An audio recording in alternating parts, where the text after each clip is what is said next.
नमस्कार साथियों, आशा करती हूँ आप सब बहुत अच्छे होंगे। स्वागत है आपका मुगल हिस्ट्री के चौथे लेक्चर में। इस लेक्चर में डिस्कस करेंगे जहांगीर के बारे में, जो 1605 से 1627 तक राज किया था। इन्होंने अकबर के पुत्र थे और इनका जन्म 1569 में हुआ था। माता का नाम हरकाबाई था। वहीं इनको अकबर प्यार से शेखू बाबा कहा करते थे। गुरु इनके अब्दुर्रहीम खाना थे, जो अकबर के दरबार में नवरत्नों में से एक थे।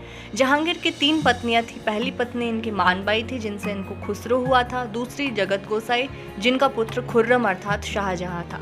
तीसरी पत्नी इनकी नूरजहां थी, जिनको मेहरुन्निसा भी कहा जाता था। नूरजहां की माता का नाम अस्मत बेगम था। वही अस्मत बेगम है जिन्होंने पहली बार गुलाब से इत्र निकालने की टेक्निक को इजाद किया था। साथियों, जहांगीर को सलीम भी कहा जाता है, क्योंकि शेख सलीम चिश्ती के आशीर्वाद से जहांगीर का जन्म हुआ था। अब बात करेंगे कि 1606 में जहांगीर के पुत्र खुसरो जहांगीर के खिलाफ विद्रोह कर देते हैं। सिखों के 5वें गुरु अर्जुन देव के साथ मिलकर जहांगीर को ये नागवार गुजरता है और जहांगीर अपने पुत्र की हत्या करवा देते हैं। साथियों, जहांगीर के समय ही British East India company Bharat में आई थी ट्रेडिंग सेंटर खोलने के लिए। 1608 में कैप्टन हॉकिंस आए थे अपने फेमस शिप हेक्टर पे बैठकर और जहांगीर से परमिशन लेने के लिए, लेकिन जहांगीर को उनका एटीट्यूड बिल्कुल पसंद नहीं आया और जहांगीर ने उनका प्रस्ताव ठुकरा दिया। जहाज का नाम हेक्टर था, आप याद रखिएगा, बहुत इंपॉर्टेंट है।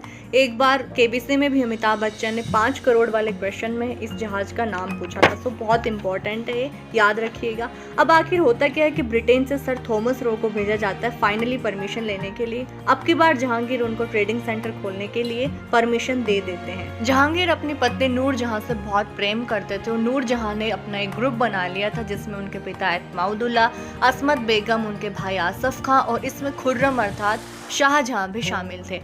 और जो नूरजहां है वो उनके एडमिनिस्ट्रेटिव सिस्टम में बहुत दखलंदाजी भी कर रही थी। उनके रॉयल ऑर्डर्स पे नूरजहां के साइन होना बहुत कंपलसरी हो गया था। कॉइन्स पर भी उनका नाम गुदवा दिया गया था। वहीं पर वो झरोखा दर्शन भी दिया करती थी। अब 1622 में खुर्रम अर्थात शाहजहां भी जहांगीर के खिलाफ विद्रोह कर देते हैं और जहांगीर को कैद कर लेते हैं। फिर नूरजहां जहांगीर को वहां से छुड़वाती है।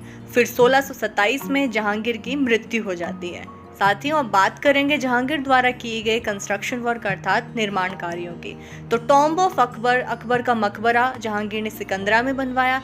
वहीं पर टॉम्ब ऑफ एतमाउदुल्ला भी बनवाया, जो कि नूरजहां के पिता का मकबरा था। ये पियोत्रा-दुरा शैली में बनवाया गया था। पियोत्रा-दुरा एक ईरानी आर्ट है, ये आप देख सकते हैं। देखिए, इसमें होता क्या है कि जो इमारत है उस पर बहुत नक्काशी करी जाती है, जेम्स और शीशे का यूज़ किया जाता है।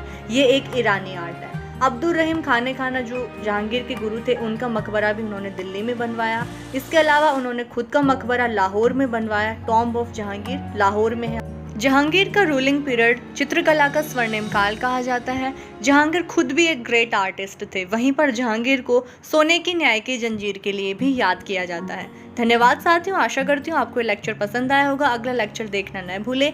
अगले लेक्चर में डिस्कस करेंगे शाहजहां अर्थात खुर्रम के बारे में।